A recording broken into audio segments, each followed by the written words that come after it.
Grassroots Marketing continues now on CannabisRadio.com, and right now I'm bringing on a returning guest who was on our Blunt Business program just recently, and we had talked to him and his colleague Kevin Williams. They are attorneys at Clark Hill, and we talked about the reclassification of cannabis and the implications for industry trade and industry-wide. So you can look at that episode dated June 12th over on Blunt Business, but for Grassroots Marketing, we're going to take another story. Important to go and give heads up from the Clark Hill website.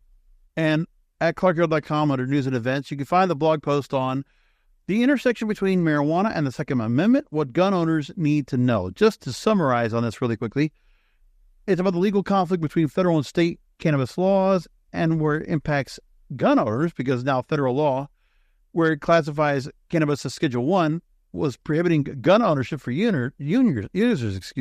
But now in states where cannabis is legal, federal law still applies.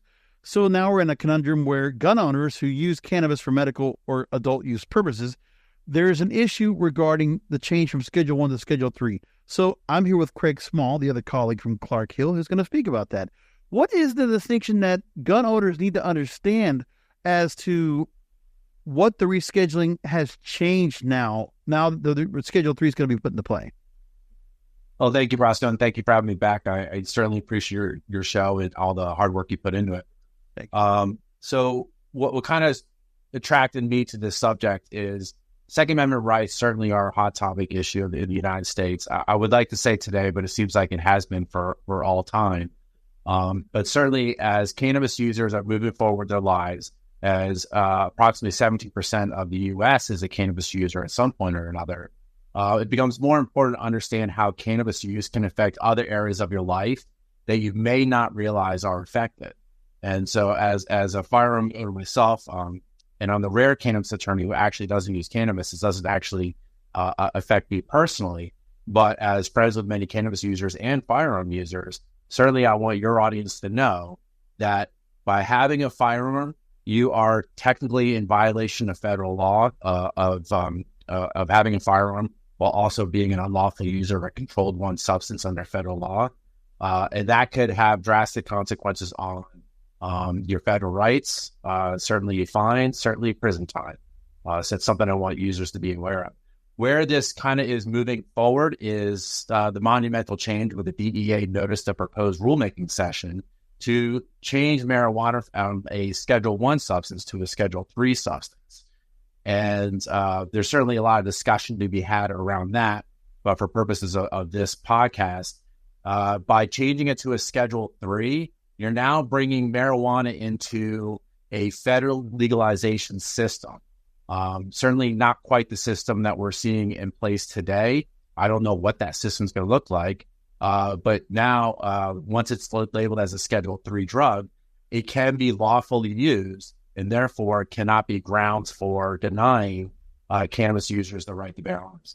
So this is the thing where when we talked about Schedule 3 of cannabis, the rescheduling, and how it would affect where the DEA would have further oversight, much like the FDA has with the hemp bill. So now you have a three-letter agency that's going to be handling that. In the case of gun owners, the ATF, alcohol, tobacco, firearms, and explosives, now they're going to be policing even more closely those who, first of all, they're going to be looking more closely at federally licensed firearm dealers from selling firearms or ammunition to anyone who they know is a cannabis user.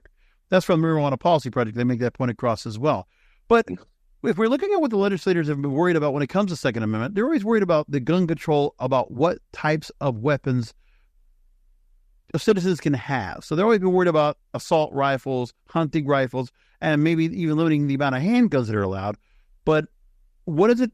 I mean, do you feel like that there's been any kind of push around about that? Because, okay, in one of the cases from MPP, they make the point of that the Republican from Alaska, who's very much moderate, Lisa Murkowski, that when legalization of cannabis was done adult use in the state, voters passed it.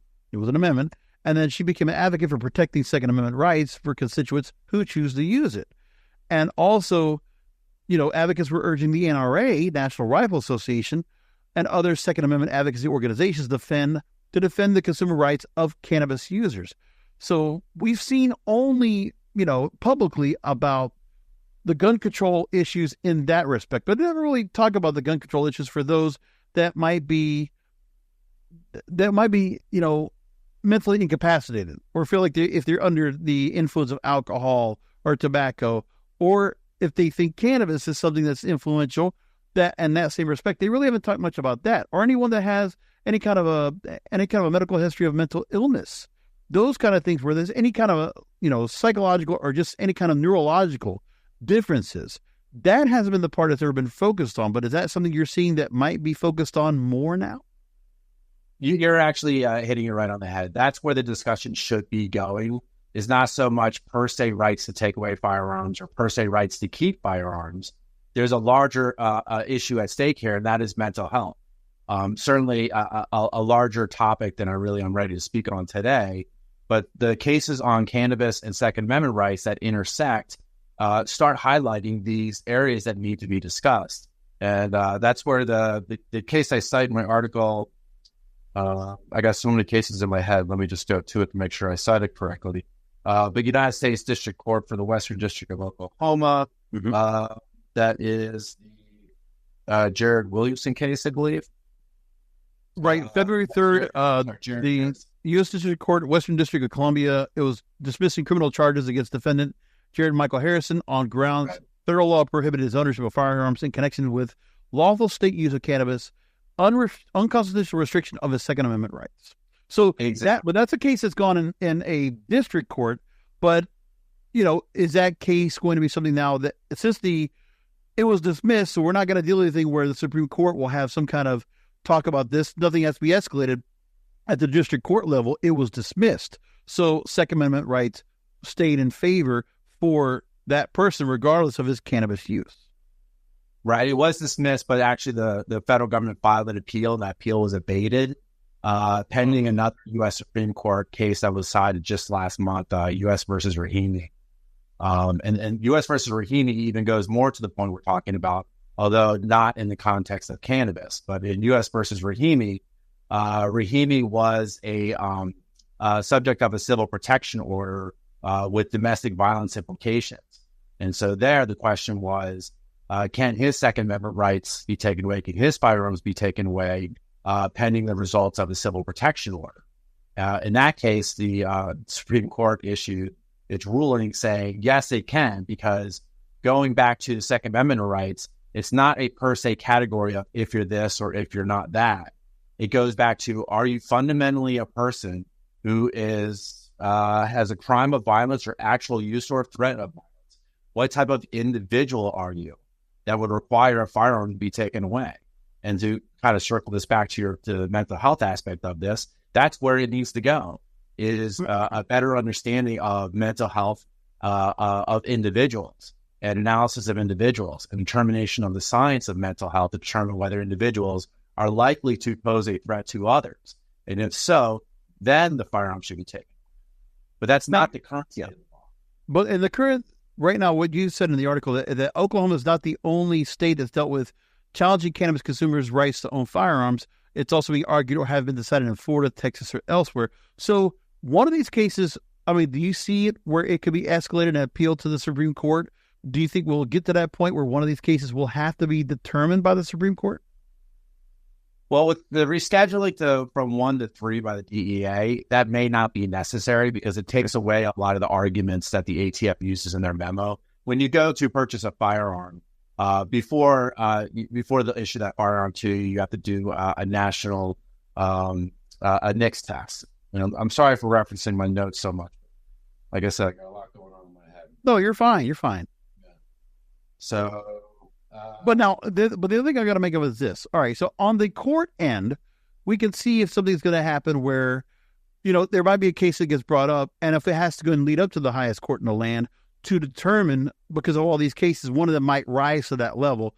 We have to wait and see about that. Stay tuned. We have more Blunt Business coming up after a short break. Rolling into some sponsors, but we'll be right back with more Blunt Business. Welcome back to Blunt Business. I'm here with Craig Small. The other part is on the legislative end. So we have to see where the political discourse plays out now with the upcoming presidential election and also general election for Senate and House seats for half of those that are serving in office right now. Because of the way that the current climate is right now, there's a lot of changes. Obviously, we're doing this recording as the day after President Joe Biden has determined to withdraw himself from the presidential election, but will continue to serve as president through the rest of his term. But with that said, we know we are not aware of who will be the Democratic candidate. That has not been put in stone. And no matter what the election does, if there is a down ticket effect where we get some kind of a supermajority, but not a filibuster-proof majority of House and Senate, I think at one point we'll get to a point where a supermajority will get us to a point where laws that could be introduced might actually be brought up to be voted on. So like for Alex Mooney, the representative from West Virginia, who introduced a bill to explicitly permit the sale, purchase, and possession of firearms to users of medical marijuana. Something like that could be brought up, or federal legalization that could address all of these issues. But until then, all we're doing is, it's a lot of speculating right now. We just need to be aware of it. Is there anything where do you feel like it's a timetable that people need to be worried about, that the Second Amendment rights for those that are cannabis users could be compromised? Is there anything that could be an immediate issue right now? Not right now. Certainly the current trend of the law is favoring cannabis users and possessing firearms. If there's a change in administration and a new administration decides to throw out everything the prior administration has pushed forward, all we get back to is status quo. Then that new administration would have to push forward their own legislation, of which, given this area of partisan politics, I don't know how anything will get done. But it's all locked up. There's nothing much going to be pushed around anyway. So I'm not, plus on top of that, the way they handle, they put out bills. You have omnibus bills that are just loaded with so much that's going on underneath the actual bill itself. No separate bills being passed.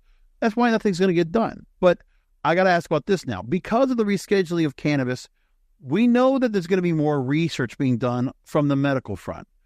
And I would like to just make a point to this audience out there, for any of those researchers right now that are looking for the fact of, okay, now we have more product to work with for research purposes. We can get more research done now because we have the guys and the approval from the DEA where more research can be done because of the rescheduling.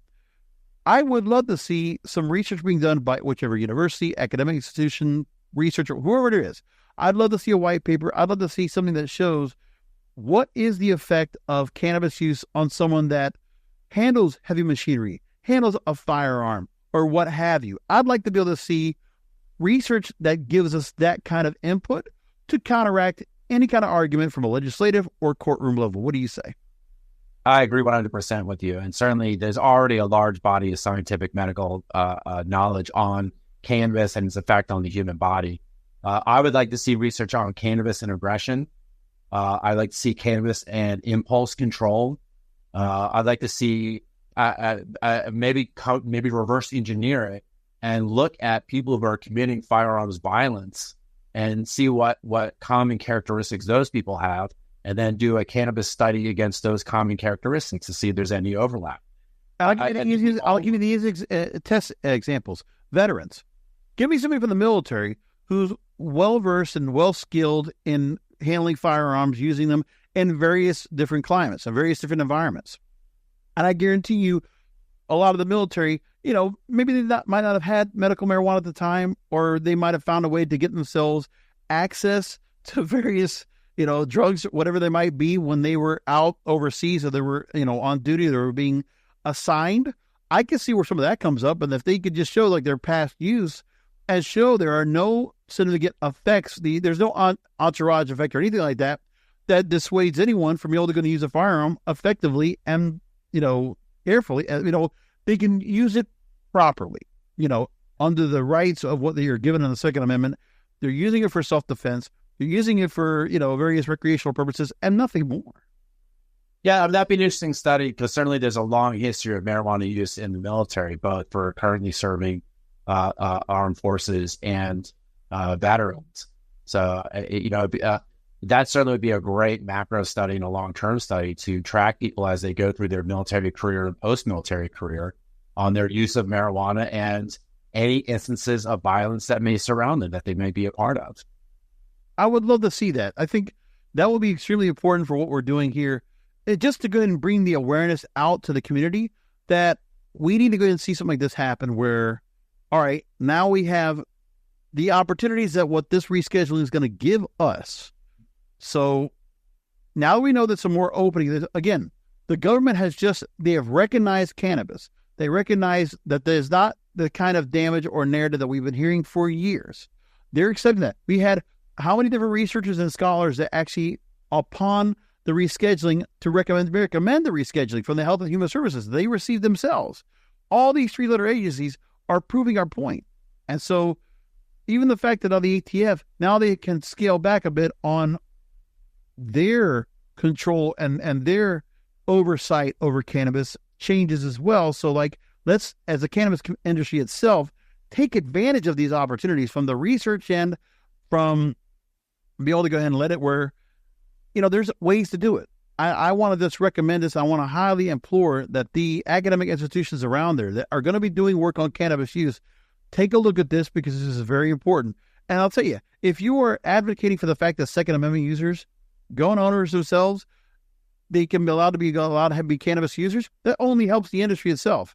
Be an advocate for veterans, because we can also talk about the fact that, with no underlying effects for using firearms, you're also talking about the veterans that have dealt with PTSD or various other psychological, mental, physical issues that they're dealing with right now that we're going to show with research, and with the possibility of cannabis being rescheduled, there's going to be more possibilities to show the benefits of cannabis than there are detriments. That's very true. And you can actually approach this issue from both sides. So certainly we want to see the data. We want to see the scientific research. We want the foundational knowledge to make smart decisions when it comes to firearm use and who can bear arms. At the same time, cannabis consumers should also take this into their hands and make sure that if you are going to possess a firearm, take proper safety classes, understand how to use your firearm, keep it in a safe place. The last thing that the cannabis industry wants is a PR of someone who was a cannabis user, does have a firearm, and some accident happens, and then that's just going to be the poster child for why cannabis users should not possess firearms, when it's all easily avoidable. So everyone who has firearms should always be taking classes on how to use them safely. I think it was a very good subject to bring up on board. And we are so far ahead of the subject anyway, but it's important to go and note that we should have this discussion here, and this should be out in the ether right now for our audience to hear this out, because you need to be aware of this can be something that's also an implication that people just need to know, and we need to be proactive on as an industry as well, just like everything else says about being proactive when it comes to compliance, when it comes to various issues of curbing the illicit market. I mean, look, there's a part where,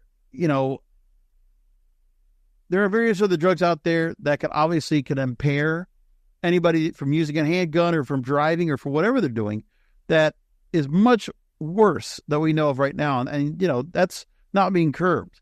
And for cannabis that is regulated and controlled, the industry doesn't need to be punished or penalized for that.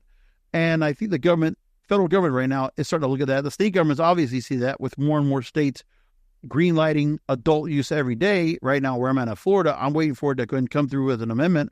Amendment 3 right now looks like it should be an end for Florida to be able to get adult use. So be another one of those states to bring it over 40 states right now with medical, and some odd 30 states right now with adult use, or getting close to that if we haven't gotten there already. So I'm all waiting for it.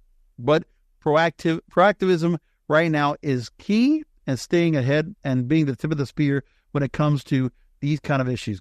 Again, Craig Small, attorney with Clark Hill. Website is clarkhill.com, CLARKHILL.com. Anything you want to tell us real quickly about the practices and what they should do in terms of staying on top of the situation? Well, I mean, certainly if you can follow Clark Hill and follow myself, we have a fairly large cannabis industry group that's always looking at these issues and publishing content on that. You can also find me on LinkedIn, always looking to find more content and then just inform the public.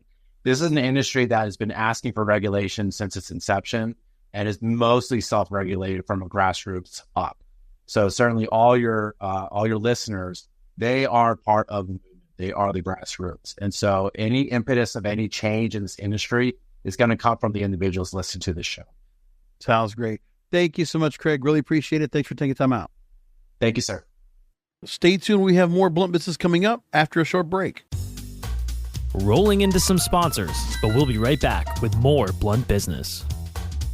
Welcome back to Blunt Business. Right now, I want to go ahead and play for you an interview that I had with Todd Pomniak with Saks LLP. He had me featured on his Good Morning Cannabis program, and I would like to go and play that back and let you hear my take on the state of the cannabis industry. Take a listen. Why don't you tell us a little bit about yourself before I ask the all-important questions that I normally ask my audience? People might have heard my voice because I host Blunt Business and the Grassroots Marketing Series on CannabisRadio.com. Been doing Cannabis Radio, working in the programming for 9 years now, 10 technically, but it's been since 2015. June, we started the network, and we've been servicing all things cannabis, everything from the enthusiast side, the advocacy side, legalization, and medical. That's where we've all encompassed about, because that's what encompasses the cannabis industry itself, and that's what we've been covering ever since, chronicling what's been going along. So you're basically a cannabis media OG. I think, well, pretty much when we saw Prop 64 come to light and to fruition and legalization in Colorado, California, well, I mean, it was something that, the management was always looking into. Was cannabis somewhere to go in terms of another sector to go into? Because in our background, we've worked in fringe sectors. We worked in technology, and we worked in other areas that, we felt that it was needed to be serviced, and that was the areas we wanted to look into. Cannabis always was just something that was in our purview. And when we started seeing things open up, that's what happened. Even right now, in the last year, psychedelics are starting to open up in the country, and we're also incorporating psychedelics programming on the network as well. That's awesome. So you actually had me on your show, I think it was about a month or so ago, and thank you for that. And I wanted to have you speak a little bit about your knowledge as a cannabis media OG. What, in your mind, are the top 3 issues that the industry is facing, and what would you say would make the industry better addressing those issues? And you could do it alphabetically, you can do it numerically, whatever you want to try. Well, when I look at the areas that people are worrying about when it comes to the industry, first of all, is trying to keep business above ground because inflation, the economy, economic conditions right now, what investments are available right now. Because people are just, it's the growth trajectory that companies want to have. Meanwhile, there's only so much that can be done because we're waiting for legalization. And everybody's trying to go and time out their timeline as to when legalization is going to come. They think it's going to be next year. They think they'll get safe banking or other things that will come in. So far, the industry's gotten a carrot from the current presidential administration with rescheduling. Other than that, I don't see legalization coming for another 3 to 5 years. You have to wait for a supermajority in Congress for something to happen. Other parts is to look at what each market that's being greenlit for medical or adult use. And when it comes to adult use, you want to keep an eye on the fact that what's being done for the craft cannabis owners, the smaller owners. The MSOs are going to make their way through. They're going to succeed and thrive. But when you have social equity programs that are all of different varieties, whether it's a lottery system or it's just, finding qualifications, and some of the things that are being done where all these cannabis control boards, they're not paying attention to the fact that you have no way of who's going to get those licenses and who's going to be able to obtain those. And, how many of those companies that are trying to come on up don't have the resources, the financial acumen, or, the know-how or the people around them to be able to go ahead and move forward. And the other part is compliance. I think where if you want to go ahead and legitimize the industry, we have a lot of talk about how there's good housekeeping practices. For CBD, there's the Cosmetics Act of 1920. These various high-level barriers that companies need to go ahead and adhere to, but if they're only going to go to the bare minimum, that's going to make them suffer. And that's the thing where if the industry's not completely regulated yet, those are the barriers that other industries already have that this industry needs to follow. What's your take on, I believe, are you in New York? What state are you in? I'm in West Palm Beach, Florida. You're in Florida. Okay, so that's good. 3 states, just wanted to get your take on from what you've been hearing. New Jersey, New York, and Florida. as far as where they're going as far as the cannabis industry? For Florida, we know we have Amendment 3 that's now being put up for the ballot in November. I mean, it looks like if you were to have people voting south of Orlando, Tampa, or Daytona Beach, 75% easily would go ahead and vote in favor of adult use cannabis. But that's going to be a different story of what it's going to be up north of what's the I-4 corridor. But this year, I think things are going to happen where, I haven't seen a whole lot of pushback. There's only so much money that's coming out now from a PAC that's going to be put together to go against the talk of cannabis as an amendment. But the thing is, abortion now is an amendment issue as this year as well. That's going to trump and supersede anything that's going on with cannabis. So cannabis is going to go ahead and be under the radar in some ways, where it's going to probably go ahead and be allowed. For New York, Governor Hochul's already talked about it. The control board there, the Office of Cannabis Management, has to go and be rehauled. The social equity system's a bit flawed. They've had a lot of issues with licensing issues, trying to get those licenses off the ground. And for New Jersey, it looks like they're getting off to a better start. I would say that's the case, since that's my basis in New Jersey, New York. But yes, but I think there are some things that could be done better. What are you hearing as far as people exiting the cannabis space, trying to sell their companies or merging to another company? What's the buzz on that? Well, I think there's a lot of consolidation. I mean, I just saw that recently Cannabis is now going to be unloading in Florida here. So, former Columbia Care, who's going to be coming up next? Who's going to be going to the space next and going to acquire that company? But there's a lot of acquisitions now, right? It's MSOs are going to come into the space, and I always knew it was going to happen. I mean, going back to 2016, went to a NCIA Cannabis Business Summit, and I could see the corporations and I could see the Fortune 500 types circling around, and they were going to get ready to go and come into the space, corporatize the system, put it into, we can run this like any other business, and they go on. And you know what? If you want to put a corporate aspect into it, might not do well. A lot of companies have come in and, they've come and gone away. But, it's a matter of who's going to be able to just thrive and play along with the system, knowing they have to go and cultivate in separate states. They can't do interstate commerce yet. They have to, play the long game. And those are the companies that are going to do well right now, because there's only so much you can do short term. And, just in the last 5 years, the fact we had the pandemic, even though cannabis companies were essential, still, who were those who were able to go ahead and able to survive through all that mess? Now, in terms of a recessionary period, it's this problem where, even if you feel just like companies want to go out, it's a matter of there's, who's still in business right now and who can still stay in business in cannabis. So you have the benefit of having done this for a while and gone through the history of the evolution of the industry. I'm going to ask a question I've never asked before of anyone, but I think it's good for you. So if you go back, say, the beginning, 10 years ago, and where you stand right now, fill in the blanks. I was so wrong about this, I thought this was going to happen, or I was so right about this, it did happen. What would those fill in the blanks be for both of those? In other words, going back into history, looking now, what surprised you and what kind of you knew all along it was going to happen? And that's a pretty broad topic. And I knew corporations were going to come in, and much like other businesses, they were going to go ahead and take over. So the heritage, the pioneers of the space were going to take a backseat. I felt like it was going to happen. And I also think that the messaging and marketing is being done for cannabis. In some cases, some of the mainstream larger types, they want to still stick to the stigma. They want to still stick to that narrative of, it's all green leaf, it's all get stoned, it's all, I don't want to use the other narratives that are out there. If I say something with madness next to it, I don't even say it. It's almost like a bad word to me. But I feel like some companies feel like, well, that's what they think the space is. They still think it is today when it's not. On the business side, it's not. Right, of course. Is there anything that is a surprise to you and what you did not expect to happen back 10 years ago now that you're living through it?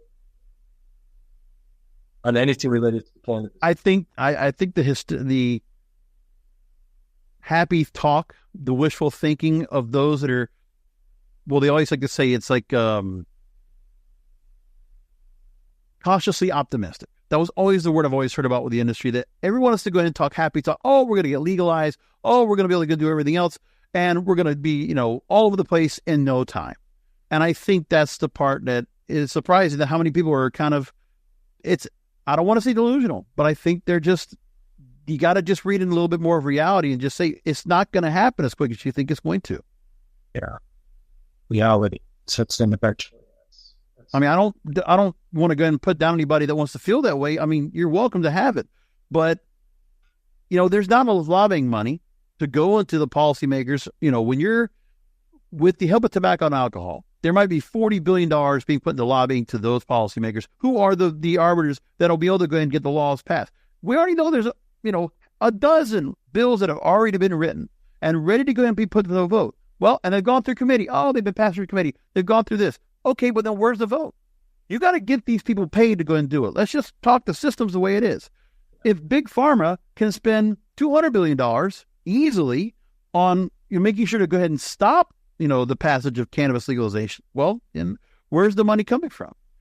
Everybody else is worrying about their investments, but the other problem is that I'm surprised by the amount of squandering of investments that are out there. Yeah. There are quite a few companies that have come and gone that, there was a lot of squandering, a lot of misappropriation, and a lot of no accountability for money that's being put out in seed funding. And companies are just realizing, these investors are getting, handed nothing for their investment. No return. I have one last question for you, George, before we kind of wrap up. So what do you think post-rescheduling looks like for the cannabis industry? Do you have any opinion? So we get rescheduled we go from 1 to 3. What does the world look like in the cannabis industry? Well, we've talked about it extensively on Blunt Business, the grassroots marketing. We know the 280E aspect is going to be no longer a factor. Right. So, you see us in wellness, they want to go ahead and try to reclaim $10 million of their past taxes being put towards the federal government. Of course, the IRS is not going to go ahead and give that money back to them. They have to go to court about it. They could do that too. But at least they can go ahead and start taking, that's a good, 10 to 12% of revenue that comes back to the companies. Are they going to reinvest? Are they going to put it towards more employees? Are they going to put it towards, improving their technology or upgrading their technology, whatever there is? That's the important part. The other part is research, medical research, to continue to go ahead and legitimize the industry and to push back on any narratives that say, well, cannabis is not good for you. It's, look at what they're doing to kids. Throw that all away. And finally, just go ahead and get all the research possible, because now you can go ahead and grow plants for research and you could do more to that. They're not going to get to where we're going to have expensive pharmacies or anything like that, but at least we have those couple of caveats that come with it. I appreciate the fact we got that in the first place. Really? That's good. That's good. So, George, if people want to follow you or get in touch with you, what's the best way for them to do that? CannabisRadio.com. We also have an app that has all of our programming there. And like I said, I host Blunt Business, the grassroots marketing. Blunt Business drops every Wednesday. And coming up on 400 episodes doing that show. And, oh my God, like 700 episodes of grassroots marketing we've done here since day one. That's where you'll hear me in the voice. And really just, if they want to go and follow along, we have all of our socials. We're Instagram, The Cannabis Radio. You can find us on LinkedIn. You can find us on Facebook and on Twitter or X. That's going to do for Blunt Business. Thanks for listening in. We'll talk to you next time.